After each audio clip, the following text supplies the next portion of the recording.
இப்போ கேள்வி நேரம் இல்லையா? பரிசுகளோட வந்தாச்சு. சரி, எல்லாரும் ஆயத்தமாக இருக்கிறீங்களா? எந்த பகுதி? ஏசாயா. சரி, பின்னால் காலையிலேருந்து வந்தவங்களுக்கு ஏசாயா சொல்லலையோ? இந்த நோட்டீஸில் பார்க்கலையோ? நோட்டீஸ் கொடுத்துட்டோங்களா? எது கொடுத்துருக்கீங்களா? அதில் இருக்குது என்ன பகுதி, ஒவ்வொரு மாதமும் என்ன பகுதி கேள்வி பதில் என்று சொல்லி அதில் போட்டுட்ருக்கோம். அதனால் இப்போ அதை வாசிங்க. சில முக்கியமான குறிப்புகள் அதில் சில மாற்றங்கள் இருந்தால் கூட அந்த நோட்டீஸில் இருக்கும். அதெல்லாம் நோட்டீஸுகளை பார்த்துக்கொள்ளுங்க. இப்பொழுது கேள்வி கேட்கப்படும். சரியான பதில் சொல்லுறவர்கள் பரிசு வாங்கி செல்லலாம். ரொம்ப சந்தோஷமாக இருக்கீங்கன்னு நினைக்கிறேன். யார் அப்படிங்கிறத இப்போ தெரிஞ்சுக்கலாம். ஹல்லேலூயா. அதாவது எல்லா வருஷமும் இந்த நவம்பர் மாதம் கூட்டம் கொஞ்சம் கம்மியாக தான் இருக்கும். இன்றைக்கும் கூட்டம் உண்மையிலே கம்மியாக தான் இருக்குது. ஆனால் மழை ஒன்றும் இல்லை. நிறைய பேர் வந்திருக்கலாம், நிறைய பேர் வரல. ஏசாயா 1லேருந்து 31வது அதிகாரம் வரைக்கும் நீங்கள் கேள்வி கேட்குறோம். கர்த்தர் சித்தமால் அடுத்த மாதத்தில் ஏசாயா 32லேருந்து 66 வரைக்கும் அந்த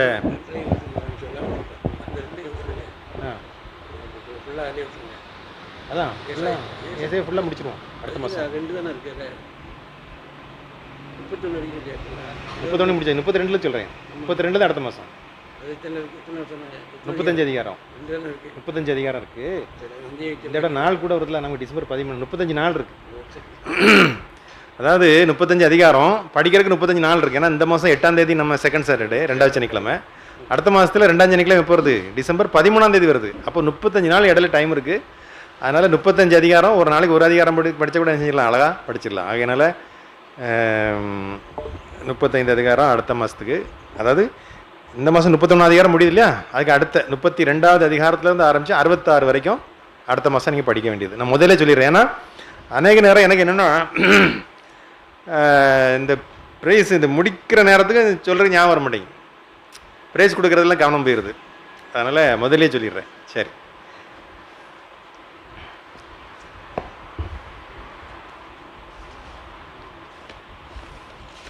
முதல் கேள்வி, இஸ்ரவேலோ அறிவில்லாமலும் என் ஜனம் உணர்வில்லாமலும் இருக்கிறது அப்படின்னு ஆண்டவர் சொல்கிறார்.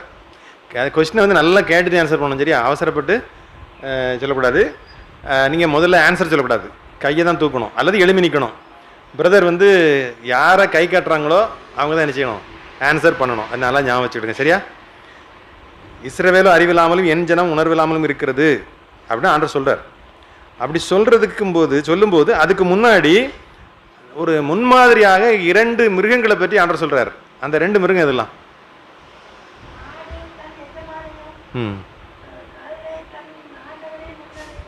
சரி, ரைட். மாடு சாராள் தானே? சாராள். மாடு கழுதை ரெண்டையும் ஆண்டவர் என்ன செய்யறாரு? உதாரணத்தை சொல்லி நம்மளை என்ன சொல்றாரு? என் ஜனம் உணர்வு இல்லாமல் இருக்கிறது என்று சொல்லி ஆண்டவர் சொல்றாரு. சரி, அடுத்த கேள்வி. ஏன்னா அந்த கேள்விங்கிற கொஞ்சம் வித்தியாசமாக போனோம் அப்படின்னு நான் பார்ப்பேன் எப்போதுமே. இது வந்து சுவாலஜி, மாடு கழுதால என்ன சுவாலஜி. அடுத்தால பாட்னி. காட்டில் உள்ள மரங்கள் காற்றினால் அசைவது போல் அசைந்தது எது? இல்லை இல்லை இல்லை, காட்டில் உள்ள மரங்கள் காற்றினால் அசைந்தது போல அசைந்தது எது? பாபிலோன். ஏசாயாவில் தான் கேள்வி கேட்குறேன். நான் வெளியிருந்து கேள்வி கேட்க மாட்டேன் என்னைக்குமே, அந்த சிலபஸ்குள்ள தான். யூதா தேசத்து ராஜாவாகிய ஆகாசுடைய இருதயமும் அவன் ஜனத்தின் இருதயமும்.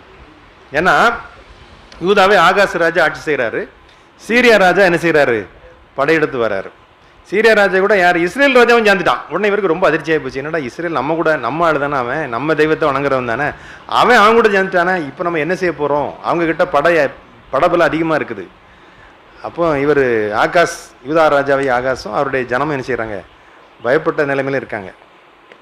அதை தான் காட்டில் உள்ள மரங்கள் காற்றினால் அசைந்தது போல அசைந்தது அவங்களுடைய இருதயம்.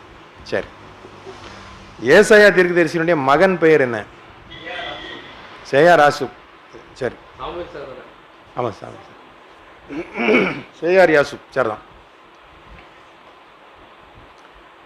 எப்படிப்பட்ட ஆவியினாலே ஆண்டவர் எருசலேமின் இரத்த பலிகளை நீங்களாக்கி விடுகிறார்? எருசலேமின் இரத்த பலிகளை ஆண்டவர் அதில் நடுவிலிருந்து விலக்கி அதை நீக்கிறாரு. எந்த ஆவியினால? எப்படிப்பட்ட ஆவியினால?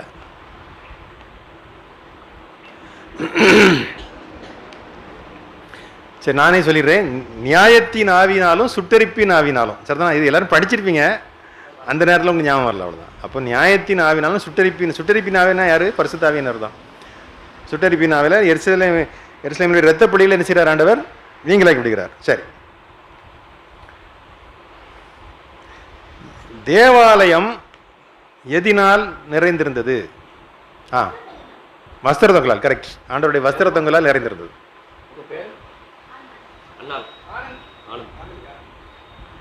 அவங்க சரி, ரைட், ஓகே, பரவாயில்ல. நெல்சன் சார் நிறையா ஆட்களை கூட்டு வந்துருக்கீங்க, பரவாயில்ல. சரி, எது ஆண்டவருக்கு உகந்த வாசனையாக இருக்கும்? சரி, கரெக்ட், நீங்கள் சொன்னது கரெக்ட் தான். ஆனால் கொஞ்சம் என்ன செய்யுங்க, பிரதர் கையை காமிச்சவரை சொல்லுங்கள், சரிதானா? ஆனால் அவங்க தான் கவனித்து யார் முதல்ல கை தூக்குறாங்கன்னு சொல்லணும். அவங்க சொன்னவரை பதில் சொல்லுங்கள், அதான் நல்லா இருக்கும். சரி, யாருடைய சந்ததி ஒருபோதும் பேர் பெறுவதில்லை? சரி, ஏசாயாவில் ஒரு வசனம் இருக்குது. ஏசாயா 14:20 ஒரு வசனம், தீமை செய்கிறவர்களுடைய சந்ததி ஒருபோதும் பேர் பெறுவதில்லை அப்படின்னு ஒரு வசனம் இருக்குது. நிறைய பேருக்கு இந்த வசனம் தெரியாது. ஏன்னு சொன்னால் உண்மையிலே நம்ம கண்கூட சில விஷயங்களை சமுதாயத்திலே நடைமுறையில் பார்க்குறோம். அது பைபிள் அந்த காலத்திலே என்ன செஞ்சுருக்காங்க, எழுதி வச்சுருக்காங்க. சரி, யார் நிர்மூலமாவார்கள்? சொல்லுங்க. கர்த்தரை விட்டு விலகுகிற விளைச்சியாவங்களாம் நிர்மூலமாவார்கள். சரி, பைபிள் ஒரு வசனம் இருக்கு, நம்புவதை விட்டு விடுங்கள். யாரை? நாசியில சுவாசம் உள்ள மனுஷன் நம்புறதை என்ன செய்யணும்? விட்டு விடுங்கள். சரி, சரி, ஆமா. அடுத்த கேள்வி, கிருபையினாலே எது ஸ்தாபிக்கப்படும்?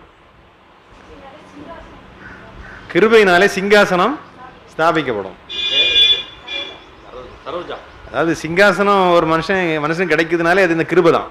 கிருபை இல்லாமல் யாருக்கு என்ன செய்ய சிங்காசனம் கிடைக்காது. அதான் கிருபையினாலே சிங்காசனம் ஸ்தாபிக்கப்படும். ஏன்னா அந்த காலத்தில் எல்லாம் பைபிளில் ரொம்ப அர்த்தமாக தான் எழுதி வச்சிருக்காங்க.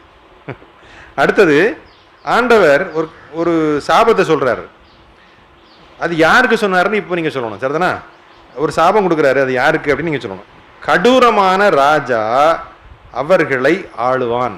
என்னது? கடூரமான ராஜா அவர்களை ஆளுவான் அப்படின்னு சொல்லி ஒரு சாபத்தை கொடுக்குறாரு. அது யாருக்கு கொடுத்தாரு? சியோன் குமாரத்துக்கு இல்லை, இல்லை, இல்லை,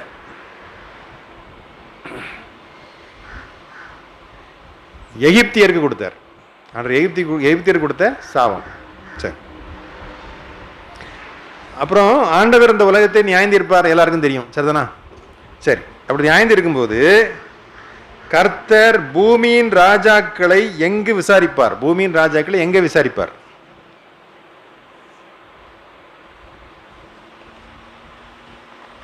பூமியின் ராஜாக்களை எங்க விசாரிப்பார்? தெரியலன்னா விட்டுருவோம்.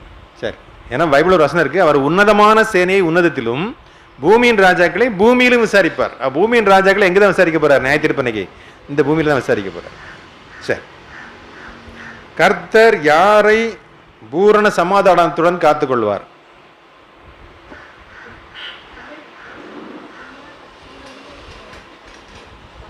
ரொம்ப பரிச்சயம், எல்லாருக்கும் ரொம்ப தெரிஞ்ச வசனம் இது, அதுல தான் கேட்டிருக்கேன்.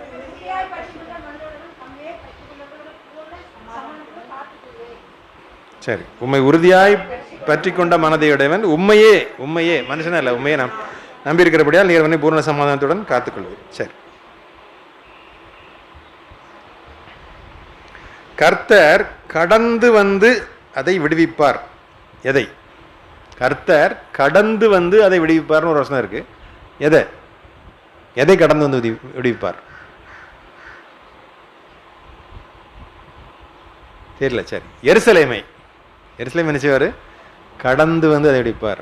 பறந்து காக்கிற பட்சிகளை போல ஆதரவாக இருப்பார் ஒரு வசனம் இருக்குல்ல, அதே வசனத்தில் பின்பகுதியில் இந்த வார்த்தை இருக்கு. சரி, ஒரு கேள்வி. இந்த கேள்வி இது யாரும் பைபிள் திறக்க வேண்டாம். ஏசாயா 28வது சாராளமா Samuel sir, Anandhi sir, Anandhi sister 3 எடுத்துட்டு சாமுவேல் சார், ஆனந்தி சிஸ்டர், இவங்க 3 தான் தேர்ட் போட்டி. ஓ தேர்டு 3 ஒரே மார்க். சரி சரி ரைட். நீங்க 3 பதில் சொல்லுங்க. சரி, பைபிள் ஒரு வசனம் இருக்கு, எப்ராஹிமருடைய வெறியரின் கிரீடம் காலால் மிதித்து போடப்படும் அப்படின்னு ஒரு வசனம் இருக்கு. எப்ராஹிமருடைய வெறியரின் கிரீடம் காலால் மிதித்து போடப்படும் ஒரு வசனம் இருக்கு. அந்த கிரீடம் எப்படிப்பட்ட கிரீடம்? ஜீவிக்கிரீடத்தை காலால் மிதிப்பாங்க? பைத்தியகாரத்தனமா இருக்கு.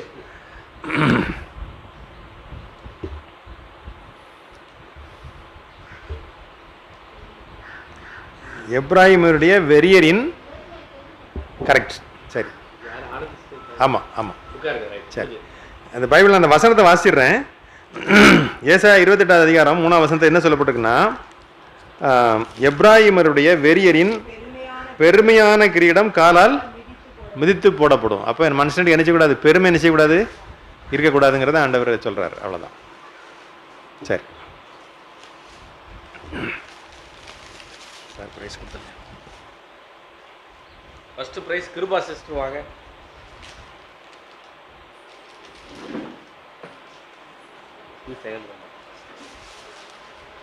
நல்ல ஜோரா கை தட்டுங்க பார்ப்போம். நல்லா கை தட்டுங்க ஜோரா. 2வது பரிசு சகோதரி சரோஜா, அவங்க வாங்க. நீங்க பிரைஸ் வாங்கும்போது எப்படி தட்டுவீங்களோ அப்படி தட்டணும் எல்லாரும். சரி. 3ஆம் பரிசு சகோதரி ஆனந்தி.